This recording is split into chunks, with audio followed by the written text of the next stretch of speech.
All right, Houston, you want to know how the Houston market is actually shifting in the real estate world? I'm going to tell you right now in this episode of Ryan and Real Estate, we're going to hit up the August 2024 market report. Here we go.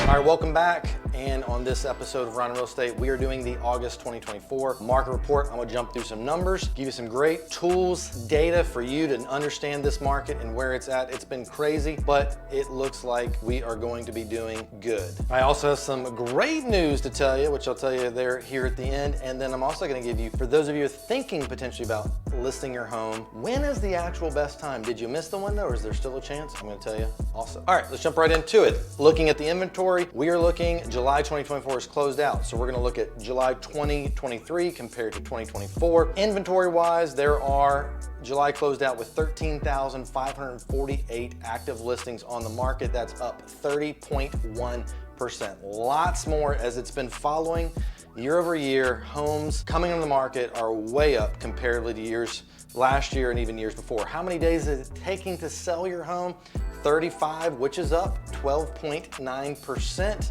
Taking a lot longer. We'll have to see also, because there's more inventory and it's taking longer to sell. How is that gonna have an effect on home prices? We probably won't see that till August or September till some of these homes actually sell, to see if they're holding, or because of how long they're sitting on the market, is that gonna affect the price? The average sales price though is up 7.8% at $470,796. And then how many homes were sold is actually down at 3,379, which is down 6.6%.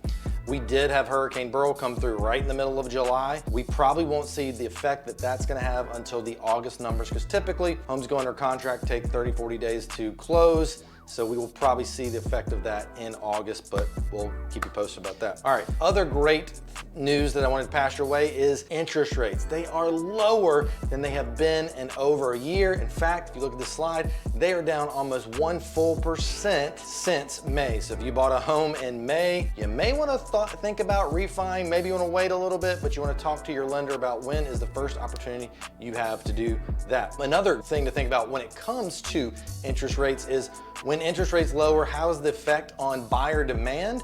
And if you look at this slide here, it shows back in May, we were at 7.5%, which had very weak buyer demand. And then as we continue to lower that interest rate, once we get down below 6, we will have good to strong buyer demand, which means that more buyers are coming to the market. So if you're a buyer right now, you have way less competition than what's gonna happen once these rates enter. So you have great inventory, less competition. If you're thinking about buying, you might want to be looking now before a flood of buyers most likely will come to the market. If you're a homeowner and you're wondering where prices are gonna go, we use HPES to help us predict where prices are gonna go.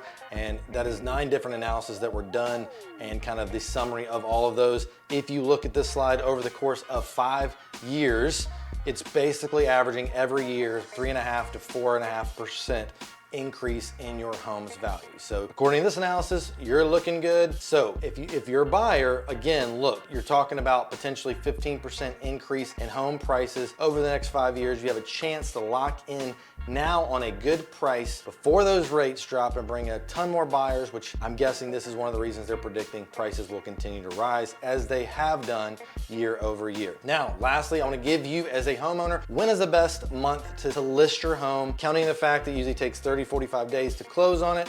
I'm gonna give you and rank them in order. Here are the best days to list your home to get the most dollars possible. I'm gonna give them to you in the order of the best month to list all the way down to the worst month to list. Now, we sell them all the time, but this is in order of how many homes were sold in the previous month. This is based on how many homes were listed and then what was the result of those in 30, 40 days. Here we go. Number 1 is May, June, April, July, August, September, October, November, December, February, and the worst month of all to list is January. So let that be said, we sell them every month, but if you were going, I wanna pick the one month that's the best, it would have been May.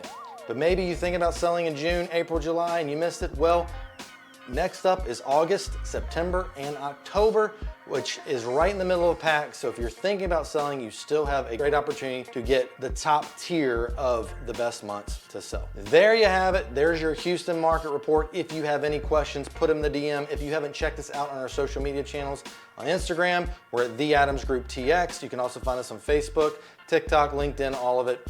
Otherwise, we will see you next month on the Ryan and Real Estate Market Update.